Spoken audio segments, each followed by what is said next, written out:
ॐ वाङ् मे मनसि प्रतिष्ठिता मनो मे वाचि प्रतिष्ठितम् आविराविर्मयेति वेदस्य माणिस्तः श्रुतं मे मा प्रहासीः अनेनाधीतेन अहोरात्रान् संदधामि ऋतं वदिष्यामि सत्यं वदिष्यामि तन्मामवतु तद्वक्तारमवतु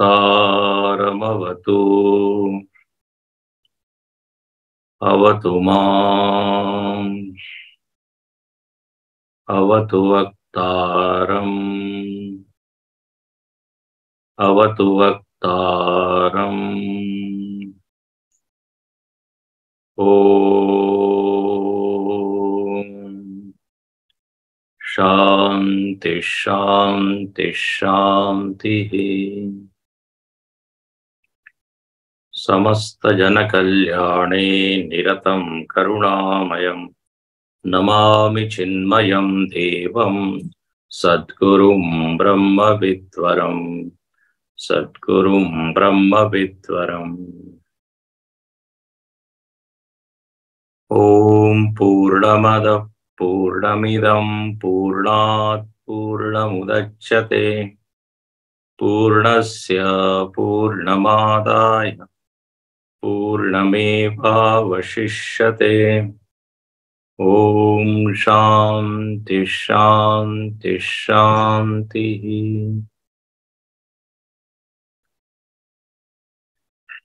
हरि ओम। पिछले 2 दिनों में हम लोगों ने भगवान भाष्यकार ने लिखे हुए संबंध भाष्य को देखा और जिसमें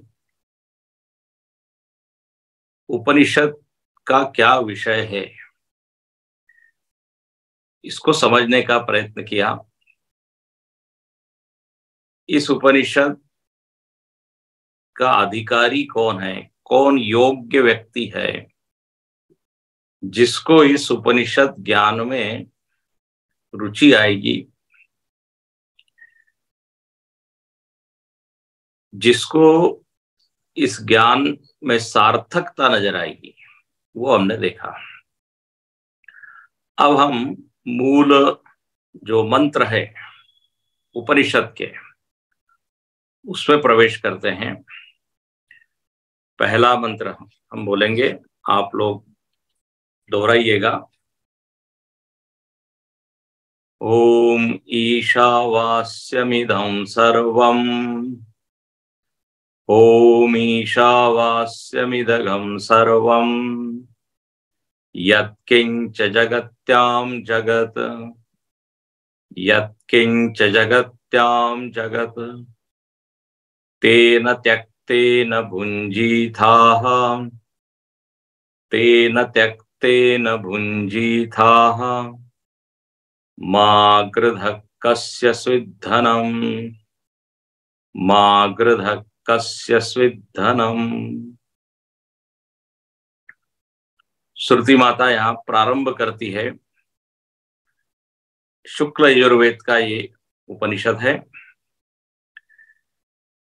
तो यहाँ पर श्रुति माता कहती है ईशावास्यम इदम सर्वम। ईशा, ईशा मतलब ईश्वर के द्वारा, ईश्वर के द्वारा इदम सर्वम, ये जो कुछ, इदम सर्वम यत् किंच जगत्याम जगत, जो कुछ भी इस जगत में जगत है उसको क्या करो, तो आदेश देती है श्रुति माता वास्यम। ईश्वर के द्वारा उसको आच्छादित कीजिए। वास्यम का अर्थ है आच्छादन करना। ईश्वर के द्वारा जो कुछ भी जगत हमको अनुभव में आ रहा है उसको क्या करें तो बोले वास्यम आच्छादनीयम, आच्छादन कीजिए, ऐसा कहते हैं। और दूसरी पंक्ति में लिखते हैं तेन त्यक्तेन भुंजीथाहा, बोले उसके द्वारा त्यागा हुआ जो है, तेन त्यक्तेन भुंजीथाहा, उसका हम भोग करें, उसके द्वारा जो त्याज्य है, जो त्यागा है, उसका भोग करें। और कहते हैं मां गृध कस्य स्विद्धनम, ये धन भला किसका है, इस धन की हम आकांक्षा क्यों करें, किसका धन है। तो ऐसा यहां पर ये सामान्य शब्दों का अर्थ है, इसको कहते हैं पदार्थ। एक एक पद का केवल शाब्दिक अर्थ है, लेकिन अब इसमें एक एक अर्थ शब्द का सही अर्थ का निश्चय करना पड़ेगा। पदार्थ निश्चय उसको कहते हैं। संस्कृत में पदार्थ मतलब, पद मतलब होता है शब्द, शब्द का जो अर्थ है उसको कहते हैं पदार्थ। हिंदी में जो पदार्थ शब्द का अर्थ है वो अलग होता है। खाने पीने के पदार्थ, आइटम्स, वो अलग है। इसलिए जब भी हम पदार्थ शब्द का प्रयोग करेंगे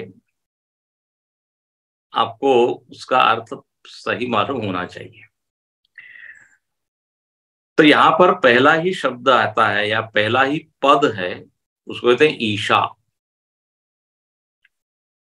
ईश्वर के द्वारा इस जगत को आच्छादित कीजिए, ऐसा यहां पर श्रुति माता ने आदेश दिया। तो यहां पर अब यह समझना पड़ेगा ईश्वर शब्द का अर्थ क्या है। ईश शब्द से आप क्या समझते हैं। देखिए, जब कोई भी शब्द का उच्चारण होता है तो अपने भीतर एक अर्थ का निर्माण होता है, अर्थ का स्मरण होता है। जैसे मैंने कहा सूर्य, तो सूर्य कहते ही एक अर्थ स्फुरित हुआ भीतर। कमल, कमल कहते ही एक पुष्प जो है वो आपके भीतर स्फुरित हुआ, उसका आकार। चंद्र, तो हर पद का एक अर्थ होता है। तो जब यहां पर कहा ईश्वर के द्वारा जगत को आच्छादित कीजिए, तो अब यहां प्रश्न है कि ईश शब्द का अर्थ क्या। तो यहां भाष्यकार अपने भाष्य में लिखते हैं, आप भाष्य की पंक्ति देखिए, ईशावास्यम इत्यादि, यहां से शुरुआत है, ईशावास्यम इत्यादि। बोले अब ये ईशावास्य इत्यादि मंत्रों द्वारा जो उपनिषद कहा गया उसका प्रारंभ होता है। तो पहला शब्द है ईशा। तो ईशा मतलब ईष्ट इति इट तेन ईशा। यहां पर उसका व्युत्पत्ति बताते हैं, ईश शब्द की व्युत्पत्ति। तो बोले ये ईशा शब्द ईश धातु से बना है। ईश, ई दीर्घ है। ईश धातु में क्विप प्रत्यय लगता है, उससे ईश बनता है, और फिर उसकी तृतीया जो है वो है ईशा। अब हम संस्कृत में ज्यादा जाते नहीं, लेकिन यहां आनंद गिरी टीका में भी आता है कि ईश ऐश्वर्य अस्य धातु हो क्विप प्लुते कृदंत रूपम इति इट तस्य तृतीय एक वचनम ईशा। आप अभी इतना ही समझिए कि ईश शब्द की तृतीया विभक्ति कर्ण के अर्थ में होती है, इंस्ट्रूमेंट। जैसे रामेण मतलब राम के द्वारा, कृष्णेन कृष्ण के द्वारा, ऐसे ईशा ईश्वर के द्वारा, ईश्वर के द्वारा आच्छादन करना चाहिए। अब यह जो शब्द है ईश्वर के द्वारा, तो इसमें मूल धातु है ईश, और ईश का अर्थ क्या है? तो यहां लिखते हैं, टीका में लिखा है, ईश धातु के दो अर्थ होते हैं। एक स्वामी के अर्थ में ईश धातु आता है, स्वामी मालिक, जिसे हम कहते हैं जगदीश, तो जगत का स्वामी। और ईश धातु का दूसरा अर्थ है ईशन करना, शासन करना, नियमन करना, कंट्रोल करना, संचालन करना, ये सब है ईश, ईशन।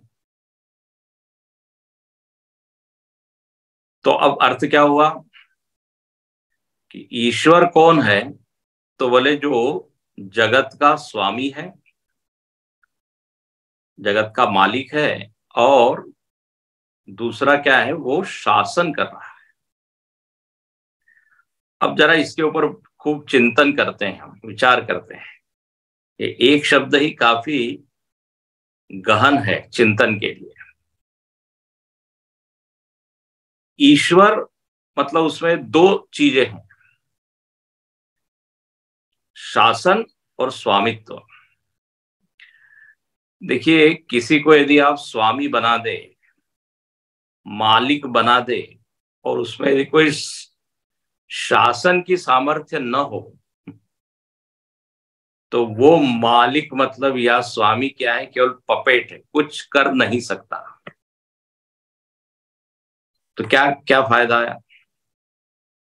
कहने के लिए वो स्वामी है, मालिक है, लेकिन कुछ भी उसका चलता नहीं है। घर में जैसे बोले दादाजी आप मुखिया है इस घर के, लेकिन दादाजी की एक भी बात कोई सुन नहीं रहा है। तो कहने के लिए वो मुखिया है, लीडर है, मालिक है, लेकिन it has got no meaning. कोई संस्था में है, ओनर है, लेकिन कोई सुनता नहीं उसका। तो शासन जब तक वो नहीं करे तब तक वो स्वामित्व उसमें आएगा नहीं। स्वामित्व की अनुभूति तभी होती है जब आपकी बात, आपकी आज्ञा सामने वाला सुने, नहीं तो केवल नाम के लिए। तो यहां पर जब आप कहते हो ईश्वर इस जगत का स्वामी है, तो केवल नाम मात्र के लिए नहीं है, उसके शासन में सब कुछ चल रहा है। अब देखो, इसके ऊपर थोड़ा हम विचार करते हैं। ईश्वर एक ऐसा विषय है, अनादिकाल से इसके ऊपर चिंतन हो रहा है, अभी भी चिंतन चल रहा है, आगे भी चिंतन चलेगा। और कोई ये दावा नहीं करता कि हमारा चिंतन पूरा हो गया, हमने ईश्वर को पूरी तरह पहचान लिया। क्योंकि कहा गया है हरि अनंत, हरि कथा अनंता, अनंत है। तो देखिए, शासन वो करता है, ऐसा अभी हमने कहा, क्योंकि ईश्वर का अर्थ है ये जो शासक है। तो जब आप कहते हो शासक है, तो ये सापेक्ष शब्द है। शासक है इसका मतलब शासन होगा, बिना शासन के शासक कहना मूर्खता है। तो जब इस जगत को हम देखते हैं, तो जगत में शासन प्रत्यक्ष दिखता है। ये पूरा जगत जो है, अनेक नियमों के द्वारा चल रहा है, ये बिल्कुल स्पष्ट दिखता है। शासन तो दिखता है। आप देखिए, इस जगत में अनंत घटनाएं घट रही है और उन घटनाओं में परस्पर आपस में एक समन्वय भी दिखता है। जितने ये नियम दिखते हैं, उन नियमों में आपस में विरोध नहीं दिखता, एक दूसरे के पूरक है, एक दूसरे की मदद करने वाले हैं, एक दूसरे से जुड़े हुए हैं। अब जैसे सूर्य तप रहा है, तो सूर्य तप रहा है तो उसके कारण से समुद्र का पानी वाष्पीकरण हो रहा है उस पानी का, तो समुद्र का संबंध सूर्य से है। अच्छा, और जब वो वाष्पीकरण हो गया पानी का तो क्या बने? मेघ बने, बादल बने। तो बादल बनने में समुद्र और सूर्य दोनों ने सहायता की, उसके बिना बादल बनते ही नहीं। अच्छा, बादल बन गए और वो बादल इधर से उधर ले जाए जा रहे हैं। देखो कितना बढ़िया सिस्टम है सृष्टि में। बादल का क्या हो रहा है, उसमें गति है, ट्रांसपोर्टेशन हो रहा है। बादल को हवा जो है इधर से उधर ले जाती, और बादल को बिल्कुल अपने घर तक वो लेके आती, और फिर घर के ऊपर अपने वो बादल पानी बरसाते। तो सूर्य है, समुद्र है, हवा है, बादल है। देखो, इन सबका आपस में समन्वय है कि नहीं? ये सब एक दूसरे को मदद कर रहे हैं। इसमें इतने सारे नियम लगे हुए हैं, law of condensation, law of evaporation, law of gravitation.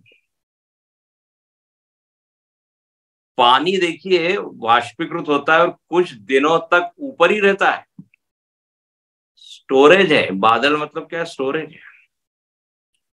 भगवान ने ऐसा कुछ सिस्टम बनाया, बिना मोटर के पानी ऊपर चले जाता है। बादल मतलब एक टैंक है, सिंटेक्स टैंक जैसे होता है, उस समय आने पर वो बरसता है। अच्छा, बिना आवाज के ये पानी ऊपर गया, बिना आवाज के बादल जो है बिल्कुल चुपचाप आ गए, पता भी नहीं। आप जरा कल्पना कीजिए, बहुत ज्यादा यदि आवाज करे, थोड़ा बहुत आवाज करते हैं जब बरसते हैं, लेकिन हर क्षण जब बादल बन रहे आवाज हो तो क्या जगत की स्थिति हो। फिर आप देखिए, पृथ्वी घूम रही है, ऋतुएं बिल्कुल समय के अनुसार बदल रही है। तो अब यहाँ पे शासन ही शासन दिखता है, लगता है कोई तो भी है जिसने सारे नियम बनाए हुए हैं। किसने कहा है पृथ्वी को घूमने के लिए? किसने कहा है हवा को चलने के लिए? किसने कहा है कि अग्नि तुमको ऊपर ही ऊपर चलना है? नदी को कहा है कि आपको नीचे ही बहना है और समुद्र में जाके मिलना है। समुद्र देखिए इतना बड़ा भंडार है पानी का, पानी नहीं होता तो मेघ नहीं बनते। ऊपर आप देखिए हिमालय इत्यादि में ग्लेशियर बने हुए हैं, वो भी एक तरह से पानी का ही भंडार है। अब हम लोग विचित्र लोग हैं, हम लोगों ने सारा सिस्टम बिगाड़ दिया, ग्लेशियर पिघलने लगे, शुद्ध पानी की धीरे धीरे कमी होने लगी। अब बहुत खतरा है, लोग कहते हैं ना ग्लोबल वार्मिंग, लेकिन यदि आप देखें तो नियम बने हुए हैं, शासन हो रहा है। उसको यदि बारीकी से देखें तो चमत्कृत हो जाएगी बुद्धि। बिना वायर के, बिना तार के सूर्य प्रकाश दे रहा है। भगवान ने रात्रि में थोड़ा डीम लाइट होना चाहिए, इसलिए चंद्रमा बना दिया। आप देखिए तो सही। अच्छा, ये सब चल रहा है इतने नियमों से, तो स्पष्ट लगता है कि इसका कोई ना कोई प्रयोजन होगा। ये सृष्टि जो है निष्प्रयोजन नहीं है, एक दिशा में काम कर रही है। इन नियमों में समन्वय है, कोऑर्डिनेशन है, ट्रेमेंडस कोऑर्डिनेशन। हर चीज एक दूसरे से ऐसी जुड़ी हुई है। कार्बन डाइऑक्साइड चाहिए, ऑक्सीजन चाहिए, तो उस तरह से सारी सिस्टम बनी हुई है। जिस जिस चीज की जरूरत है वो सब सृष्टि में है। तो लगता है कि ये प्रयोजन है। और इसका एक ही प्रयोजन है कि हम लोगों का जीवन हम ठीक से जी पाए। हमारे जीने के लिए सब बना हुआ। अद्भुत है। हवा है, पानी है, प्रकाश है, पेड़ पौधे हैं। इसके बिना हम अपने जीवन की कल्पना नहीं कर सकते। तो ऐसा लगता है कोई एक योजना बनाने वाला हो जिसने ये योजना बनाई है। इसलिए गुरुदेव कहा करते थे कि सृष्टि is not an accident. Accidentally कुछ तो भी बन गया और ये सब प्रकट हो गया। उसमें एक तारतम्य दिखता है, कनेक्शन दिखता है, संबंध दिखता है। यदि नासिका बनी है तो फिर बाहर भगवान ने वायु भी बनाई है, नहीं तो नासिका का कोई उपयोग नहीं। किसका श्वास लेंगे, क्या अंदर लेंगे। यदि रूप रंग बनी है तो उसको देखने के लिए आंखें हैं। आंखें बन जाए और रूप रंग न हो तो क्या फायदा। कान बना दिए जिसमें सुनने की सामर्थ्य है, लेकिन शब्द ही ना हो तो it is of no use. तो सब चीज एक दूसरे के लिए बनी हुई है। ऐसा लगता है कोई योजनाबद्ध तरीके से ये सब चीजें, हाँ, सृष्ट है, सर्जत, इसका सर्जना की गई। अच्छा, अब इतने सारे ये नियम दिखते हैं, केवल बाहर ही नहीं दिखते, ध्यान से सुनना। अपने शरीर में भी इतने नियम है, अनंत नियम। डॉक्टर लोग नियमों को ही तो जानते हैं, 2-3% नियमों को जान पाए हैं। न्यूटन से जब कहा कि आपने तो इस जगत के कितने सत्यों को जान लिया, कितने नियमों को जान लिया, उसने बहुत अच्छा उत्तर दिया। उसने कहा, अरे जगत में कितने नियम है। तो बोले जितने समुद्र के किनारे बालू के कण, रेत के कण, अनंत है। उसमें 2-4 कण मैंने अभी जाने हैं बस। तो देखिए, अब अनंत नियम है, उनमें परस्पर समन्वय है, कोऑर्डिनेशन है। तो लगता है कोई इसके पीछे बड़ा बुद्धिमान, हाँ, कोई होगा। क्यों, ध्यान रखना, बिना इंटेलिजेंस के योजना नहीं बनती। बिना बुद्धि के कोई नियम नहीं बनाता है। जो बुद्धिमान होता है वो सब नियम बनाता है, और उन नियमों का एक प्रयोजन होता है। भारत में यदि एक संविधान है, संविधान मतलब क्या है कि नियमावली है। और वो नियमावली जो उस समय भारत के जितने टॉप, हाँ, बुद्धिमान लोग थे, उन सब लोगों ने मिलकर बनाया। टॉप ब्रेन जिसको कहते हैं, इंटेलिजेंट को।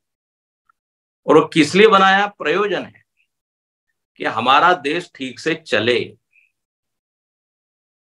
नियम बेमतलब नहीं है, निरर्थक नहीं है, निष्प्रयोजन नहीं है। तो 2-3 चीज हो गई।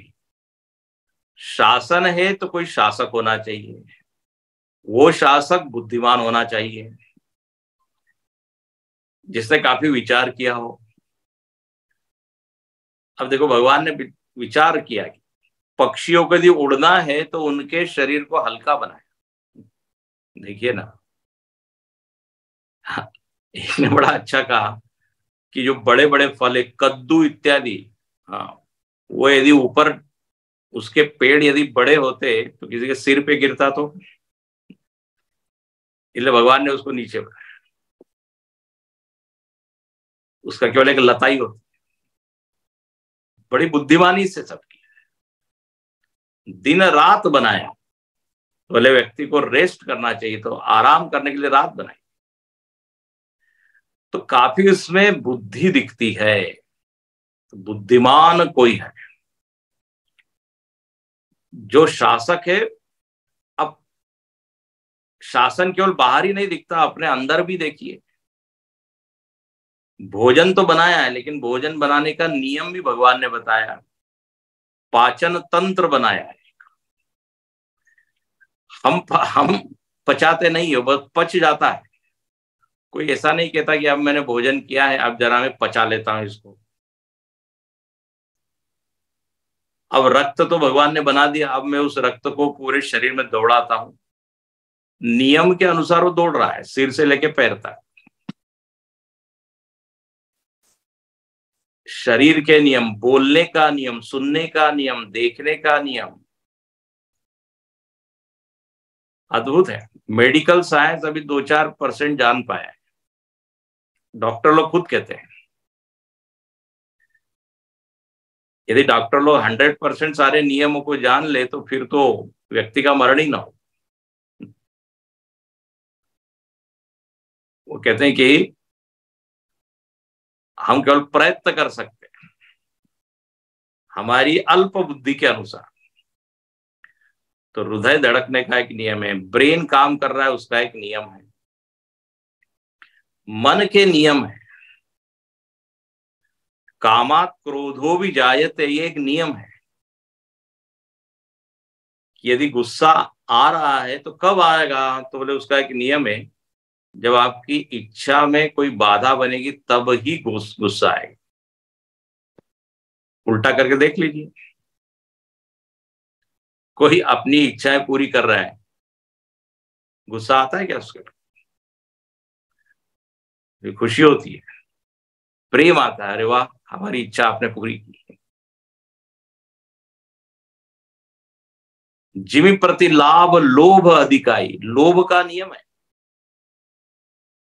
सुखद वस्तु अधिक अधिक मिलती है तो लोभ आता है, दुखद वस्तु का लोभ नहीं हो सकता।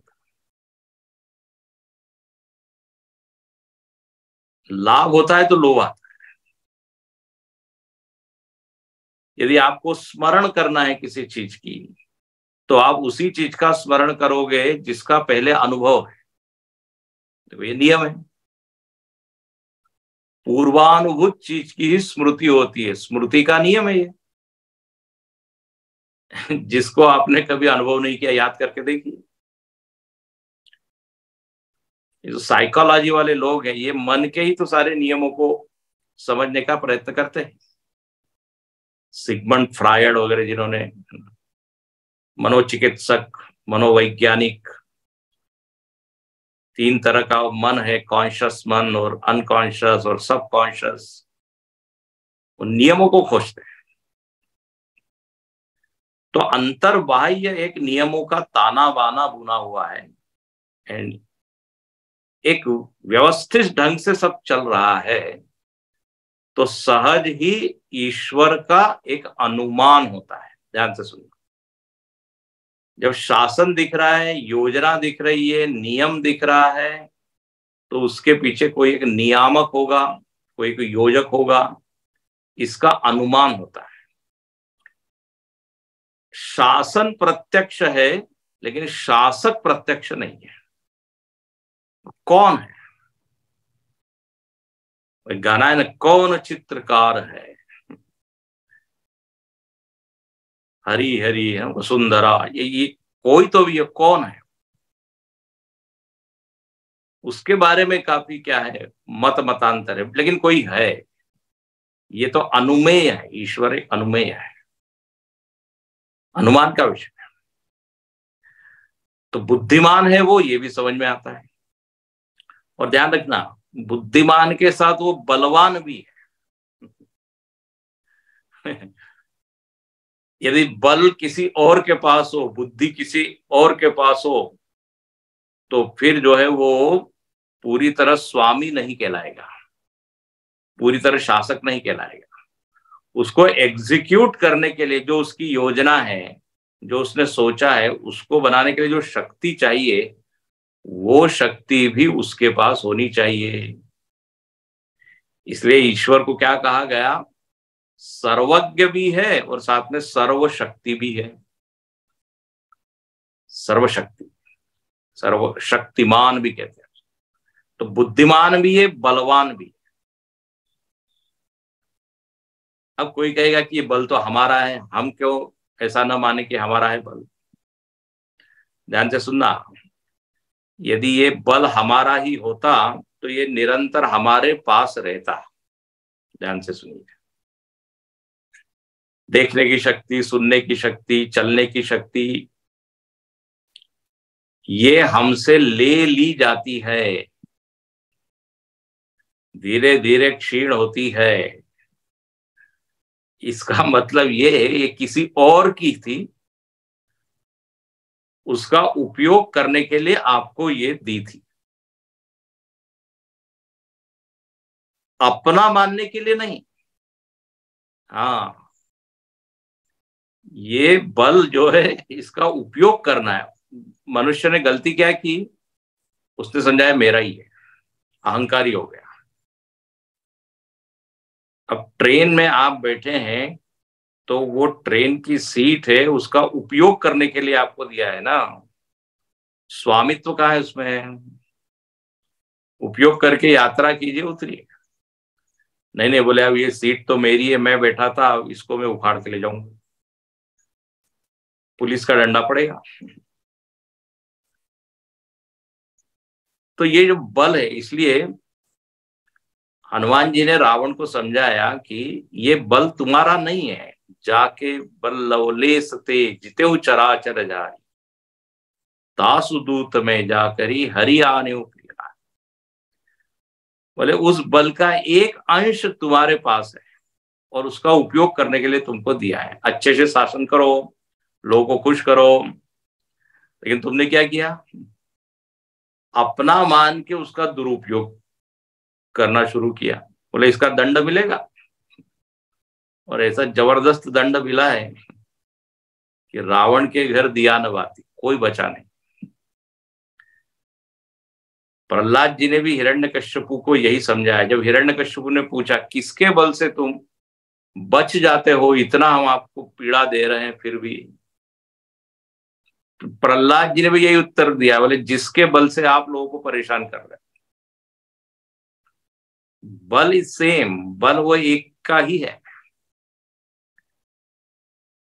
तो वो बल किसी और का है, यदि हमारा होता तो हमारे पास होता।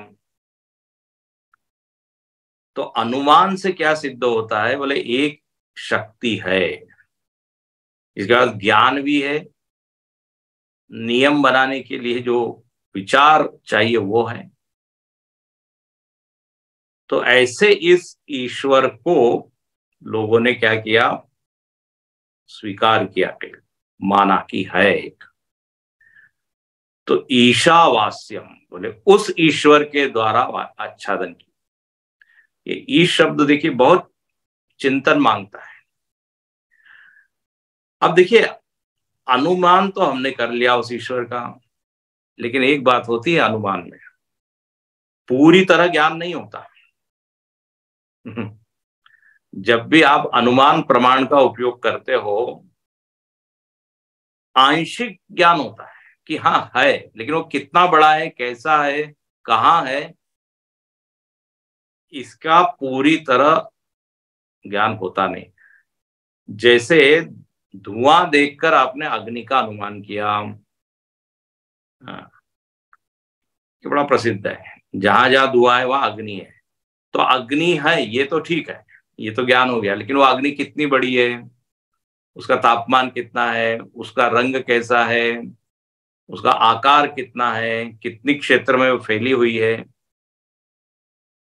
ये सब चीजें मालूम नहीं। तो यहां पर भी ऐसा ही है, ईश्वर है तो सही, ये तो मानना पड़ेगा। जिन लोगों ने थोड़ा विचार किया उन्होंने स्वीकार तो किया, लेकिन अब इसके ऊपर बहस होती है कि वह ईश्वर कैसा है, उसका रंग क्या है, रूप क्या है, गोरा है कि काला है, उसकी दाढ़ी है कि मूछ है, हाँ वो 2 हाथ वाला है कि 4 हाथ वाला है। ये सब विचार के विषय है, बड़ा इंटरेस्टिंग। इसलिए इस ईश्वर को लेके इतने मत हैं, और सब लोग जो है आंशिक रूप से सही होते हैं। जैसे 6 अंधों ने जब हाथी को देखा, लोगों ने पूछा भाई कैसा है हाथी। किसी ने कहा वो तो ऐसा है, एक दीवाल की तरह है। जिसने हाथी के पेट को स्पर्श किया था उसको लगा दीवाल की तरह। तो गलत तो नहीं है, लेकिन पूरी तरह सही भी नहीं है। किसी ने पूछा हाथी कैसा है, तो बोले खंबे की तरह है। अब जिसने पैर पकड़ा उसने बिल्कुल वही, उसको ज्ञान हुआ। तो यस, खंबे की तरह है, लेकिन पूरी तरह खंबे की तरह ही नहीं है। जिसने पूंछ पकड़ी उसने कहा कि हाथी तो कैसा है, बोले रस्सी की तरह। तो ठीक है, एक अवयव उसका है वैसा। तो इसी तरह ईश्वरवादियों में अलग अलग मत हो जाते हैं। जो नास्तिक है उनकी बात अलग है, उनकी चर्चा आगे हम करेंगे। लेकिन ईश्वर के जो अनुयायी है, जो स्वीकार करने वाले, मानने वाले हैं, उन्होंने अपने अपने ढंग से ईश्वर को माना। ये हम सब क्यों बता रहे हैं? क्योंकि देखिए यहां पे जब ये पंक्ति आई है कि ईश्वर के द्वारा आच्छादन कीजिए, तो पहले ये तो क्लियर होना पड़ेगा कि कौन से ईश्वर के द्वारा, वो ईश्वर क्या है। तो अनुमान से ये सिद्ध होता है कि वो शासक है, स्वामी है। ये सृष्टि कोई अनाथ नहीं है। हाँ, यदि इसमें परस्पर आपस में समन्वय है, कोऑर्डिनेशन है, तो कोई होगा। वो कैसा है इसके ऊपर जरूर चिंतन होना चाहिए। अब यहां कहते हैं कि ईशावास्यम, वास्यम मतलब आच्छादन करें। अब यहां पे श्रुति ने ईश्वर शब्द का अर्थ क्या किया, ये तो हमने सामान्य अर्थ आपको बताया कि शासक है, नियामक है, बुद्धिमान है, सर्वज्ञ है। अच्छा, मजेदार बात है ये कि उसका शासन इतना जबरदस्त है कि कोई उसके विरुद्ध नहीं जा सकता। ये भी एक बात है। यदि 2-4 शासक होते हैं तो इसके शासन को पलट देते, नियमों को बदल देते। बोले आज से सूर्य गर्म नहीं, आज से सूर्य ठंडा हो जाएगा, ऐसा हो जाता यदि कोई दूसरा शासक होता तो। जैसे गवर्नमेंट बदलती है तो वो नियम बदल देते। लेकिन यहाँ इस सृष्टि का ऐसा जबरदस्त शासन है, कोई उसका प्रतिस्पर्धी है नहीं। करे अन्यथा अस नहीं कोई, राम कीन चाहई सोई होई। करे अन्यथा, उल्टा नहीं है, कोई अग्नि को ठंडा कर दे और पानी को गर्म कर दे और चैलेंज नहीं कर सकता। जो चैलेंज करने गया वो टूट गया। तो इसलिए उसको कहते हैं अनंत शक्तिमान, अनंत सर्वज्ञ, सर्व सर्व चीज को जानने वाला। तो अब यहां श्रुति ने ईशा का अर्थ क्या किया, भाष्यकार क्या करते हैं? तो यहां पर ईश्वर शब्द का अर्थ एकदम ऊंची दृष्टि से पहले किया है। हम देखेंगे ईश्वर के अलग अलग लेवल से, अलग अलग स्तर से बहुत सुंदर चिंतन है।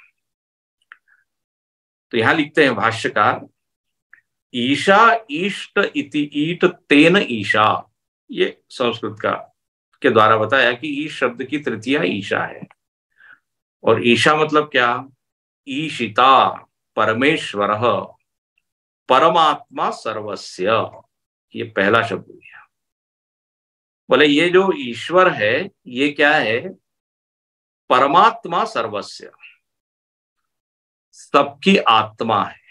ये देखिए, ध्यान से सुनिए, ईश्वर शब्द का यहां अर्थ क्या करते हैं? बोले परमात्मा सर्वस्य, इसी को खोलते हैं। पहले तो लिख दिया परमात्मा है, दो शब्द दिए हैं, परमेश्वर है, सुप्रीम ईश्वर, सुप्रीम शासक, परम स्वतंत्र, न सिर पर कोई, जिसके सिर पर कोई नहीं, तो परम, परम मतलब हाईएस्ट, सुप्रीम, तो परम ईश्वर है। अच्छा, अब ये शासन कैसे करता है? देखो, जैसे हम कहते हैं शासक है, इन्होंने अपने नानक जी ने बड़ा अच्छा कहा, हुकुमे अंदर सब कोई, हुकुमे बाहर न कोई। हुकुम के अंदर सब कुछ चल रहा है, हुकुम देने वाला परमात्मा है। अब हुकुम या शासन या आज्ञा देने वाला है जब हम मानते हैं, समझते हैं, तो हमको क्या लगता है कि कोई एक गद्दी पे बैठा है और वो हुकुम चला रहा है, चाय लेके आओ, पानी लेके आओ। हाँ, तो कोई डंडा लेके बैठा है और जैसे हाँकते हैं ना गाय को, इसको ऐसा हाँक रहा है। ऐसा नहीं है उसका शासन, कहीं वो बैठ के कर रहा है ऐसा नहीं है। तो बोले कैसे कर रहा है? तो सुनिए, सही सर्वम इष्टे सर्व जंतु नाम आत्मा सन प्रत्यगात्मतया। बहुत सुंदर। बोले वो कहां बैठ के शासन कर रहा है? तो कहते सर्व जंतु नाम आत्मा, ये है मुख्य पॉइंट। ईश्वर शब्द का अर्थ यहां किया जो सारे जंतुओं की आत्मा है, आत्मा बन के ही इज कंट्रोलिंग एवरीथिंग। ओ, तो जंतु नाम का अर्थ है सर्व प्राणी नाम। जंतु का अर्थ है जिसका जन्म हुआ है वो एक जंतु, तो मनुष्य भी जंतु है। जंतु मतलब मच्छर और मक्खी, उसको नहीं कहते हैं। सर्व जंतु नाम, जिन जिन का जन्म हुआ है, सारे जीव प्राणी, सबकी आत्मा है ईश्वर। हो और आत्मा बन के स्वेन रूपेण आत्मना ईशावास्यम आच्छादनीयम। बहुत सुंदर। कहते हैं उस ईश्वर को आप आत्म रूप से समझे, सबकी आत्मा बन के बैठा हुआ है, यही अर्थ है वास्यम का। वास्यम मतलब होता है आच्छादन। अब आच्छादन करना मतलब क्या? ढकना, कवर करना? बोले नो, ये समझना कि सारे जंतुओं के भीतर वह सत्ता बनकर, चेतना बनकर बैठा है। ये समझना ही क्या है? आच्छादन करना है। इसको समझ लीजिए। नहीं तो आच्छादन करना मतलब लोगों को लगता नहीं क्या करें। वास्यम, ईश्वर के द्वारा जगत को आच्छादित करे, मतलब अब क्या, जैसे कोई अब कपड़ा लेके फर्श को आच्छादित करते हैं, लाइक दैट? बोले नो, स्वेन रूपेण आत्मना ईशा वास्यम आच्छादनीयम।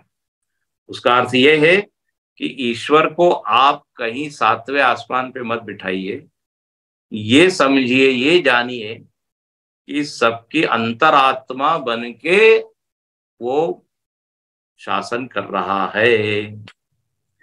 गीता में भी भगवान बार बार कहते हैं अहम आत्मा गुणाकेश मयि सर्वमिदं प्रोतम सूत्रे मणिगणा इव। जैसे सारे जो मालाएं होती है, उन माला में एक धागा अंदर गया हुआ है, और वो माला का अस्तित्व उस धागे के कारण ही है। धागे को निकाल दो तो माला बिखर जाएगी, फूल बिखर जाएंगे, उसको माला नहीं कहेंगे। जिसके कारण ये जगत स्थित है, सत्तावान प्रकट हो रहा है, वो है ईश्वर। अविनाशी तो तद विद्धि ये न सर्वमिदम ततम, ततम मतलब व्याप्तम, जिसके द्वारा ये जगत व्याप्त किया हुआ है, दिखता नहीं है, लेकिन उसी के कारण इस जगत की सत्ता स्थिर है। तो बोले वो है ईश्वर। गोस्वामी तुलसीदास जी श्री रामचंद्र जी, प्रभु रामचंद्र जी के सबसे बड़े भक्त, उनसे पूछा कि आपके राम जी कहाँ हैं, आपके राम जी का स्वरूप क्या है। गोस्वामी कह सकते थे कि जिसका जन्म अयोध्या में हुआ, हाँ, जिसने वन की यात्रा की, रावण को मारा, वो है राम। लेकिन उन्होंने क्या किया, उन्होंने बिल्कुल यही उत्तर दिया है जो यहाँ भाष्य में लिखा है। वो कहते हैं यन्माया वशवर्ति विश्वमखिलम ब्रह्मादिदेवासुराम यत् सत्वाद अमृषैव भाति सकलम रज्जौ यथा हेर्भ्रम। बोले राम जी वो है जिसके कारण ये जगत जो कि झूठा है, जिसकी कोई सत्ता नहीं है, वो सत्तावान दिख रहा है। जगत का एग्जिस्टेंस जिसके कारण है वो राम है। जगत स्वयं में निस्सत्व है, असत है, फॉल्स है, मिथ्या है। राम कौन है, बोले जिसके कारण झूठा जगत भी सत्य लगता है। ले झूठ वो सत्य जाहि बिनु जाने जिमि भुजंग बिनु रजु पहचाने। बोले जैसे रस्सी के कारण झूठा सर्प भी क्या दिखता है, सच्चा लगता है, जीवंत लगता है। इस श्लोक में भी जो अभी हमने पढ़ा उसमें भी गोस्वामी जी यही उदाहरण देते हैं, रज्जौ यथा हेर भ्रम। राम जी कौन है, रस्सी की तरह है। अधिष्ठानत्वेन, देखो राम को क्या कहा है, अधिष्ठान, सबस्ट्रेटम। ईश्वर जो है वो किसी सातवें आसमान पे बैठा नहीं है, सर्व जंतु नाम आत्मा। अद्भुत अर्थ है ईश्वर का, ये पारमार्थिक रूप, हाईएस्ट फॉर्म, सर्वोच्च दृष्टि से ये ईश्वर की व्याख्या भाष्यकार कर रहे हैं। तो अर्थ यहां ये हुआ कि एक ऐसी सत्ता जिसके कारण असत चीजें, जिनकी खुद की कोई सत्ता नहीं है, वो सत्तावान दिखती है। जैसे पानी यदि गर्म दिख रहा है आपको किसी बर्तन में, तो जो गर्माहट है वो कैसी है, वो आगंतुक है, बारोड़ है, हाँ? किसी से ली हुई है। पानी का खुद की कोई गर्माहट है नहीं। यदि खुद की गर्माहट होती तो गैस से उसको अलग रखिए, चूल्हे पे से अलग रखिए, गर्म रहना चाहिए। वो पानी धीरे धीरे ठंडा हो जाता है। इसका मतलब वो जो गर्माहट थी खुद की नहीं थी। अग्नि को हटाया, गर्माहट गई। ऐसे ही परमात्मा को यदि हटा दिया जाए तो जगत विल कोलैप्स। जैसे एक नींव होती है, फाउंडेशन दिखती नहीं है लेकिन उसी के ऊपर बिल्डिंग है। उस बिल्डिंग की आत्मा वो क्या है, नींव। उसको थोड़ा हिलाया कि कितनी भी कीमती वो बिल्डिंग हो, बड़ी हो, धड़धड़ा के गिर जाती है। तो सर्व बिल्डिंग का नाम आत्मा क्या है वो नींव। ऐसे सर्व जंतु नाम आत्मा, ये ईश्वर है। तो ईश्वर का आच्छादन करना मतलब एक समझ पैदा करना। ध्यान से सुनना, एक विचार आना चाहिए कि भाई जिस ईश्वर की आप बात करते हो, जिस राम कृष्ण की बात करते हो, वो सबकी आत्मा बन के बैठा है, सर्वस्य चाहम हृदि सन्निविष्टः। ये गीता में भगवान बार बार कहते हैं कि मुझको तुम केवल मनुष्य मत मानो, आप केवल मुझको मनुष्य मान के मेरा जो लेवल है उसको कम कर रहे हैं। परम भाव मजानंत मम भूत महेश्वरम अवजानंति माम मूढ़ा। अपमान कर रहे हैं। कोई करोड़पति है और आप उसको कह रहे हैं अरे ये तो भिखारी है उसको कैसे लगेगा? जिसका जो स्टेटस है वो समझना पड़ेगा। तो यहां भाष्यकार पहली ही पंक्ति में जबरदस्त यहाँ ज्ञान देते हैं। बोले जिस ईश्वर के द्वारा आच्छादन करने की बात की गई है वो ईश्वर सबकी आत्मा है। और आच्छादनीयम, वास्य मतलब आच्छादनीय। आच्छादन का अर्थ अभी हमने बताया, ये जानना। आच्छादन मतलब कोई क्रिया नहीं है कि ईश्वर को उठाया और उसको सबको आप फैला रहे हो। जो पहले से ही व्याप्त ईश्वर है उसको समझना। अच्छा, अब प्रश्न आया कि किम, कहां पर वो व्याप्त है? सबकी आत्मा बन के बैठा हुआ है, ये आपने प्रतिपादन किया। तो बोले किसकी आत्मा बन के बैठा है? तो दूसरी पंक्ति देखिए, यत किंच जगत्याम जगत इदम सर्वम यत किंच जगत्याम जगत। बोले जो कुछ भी जगत है उस जगत की वो आत्मा है। अब इसका अर्थ हम कल देखेंगे। किसमें आच्छादन करना है, किसमें ये समझना है कि वो व्यापक रूप से विद्यमान है? तो बोले इदम सर्वम, ये सब। और ये सब मतलब क्या? ये भी शब्द बहुत सुंदर है। इदम सर्वम यत् किंच जगत्याम पृथिव्याम जगत तत्सर्वम स्वेन आत्मना ईशेन प्रत्यगात्मतया अहमेव इदम सर्वम। कल इसकी व्याख्या देखें। ये रुकते हैं, इसके ऊपर आप विचार कीजिए। ईश शब्द की हमारी समझ क्या है और यह भाष्यकार उसका अर्थ क्या करते हैं।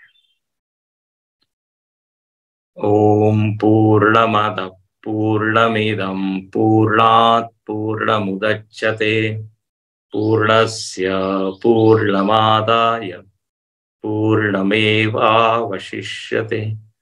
ओम शांति शांति शांति। हरि ओम। श्री गुरुभ्यो नमः। हरि ओम।